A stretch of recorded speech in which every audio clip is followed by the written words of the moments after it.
តោះសួស្តីបងប្អូនឥឡូវយើងមកមើលលំហាត់ចូលមួយទៀតអញ្ចឹងប្រហែលវិធីដែលលោកគ្រូបរៀនពីវីដេអូមុនលោកគ្រូសន្មតថាកែមកល្មមនឹងទៀតចប់លោកគ្រូនឹងចូលតម្រងថ្មីលោកគ្រូបរៀនតែមូលដ្ឋានគ្រឹះសិននេះគេបានលោកគ្រូចូលខ្លឹមសារមេរៀនតែម្ដងអញ្ចឹងដើម្បីកណនាលំហាត់ដែលមានគ្នាមានវងកញ្ចក់មានអីបែបនេះអញ្ចឹងគាត់អាចធ្វើវងកញ្ចក់ធ្វើ incarnation មកហើយអញ្ចឹងយើងឡើងប្រើគ្នាទៀតហើយយើងប្រើវងកញ្ចក់ម្ដងអញ្ចឹងគុណស្អីយ៉ាងនេះគុណនេះនេះគុណនេះអញ្ចឹងអានោះគុណហ្នឹងគឺ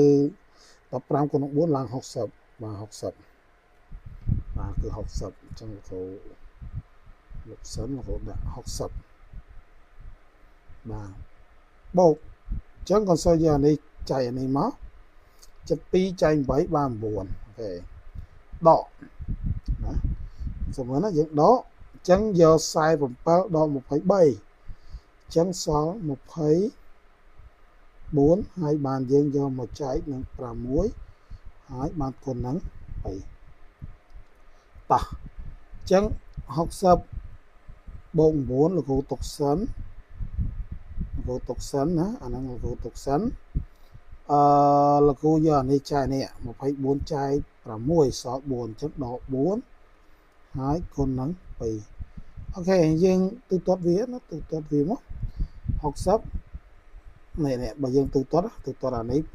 ដក4នេះសល់5បូក60ចឹង65គុណនឹង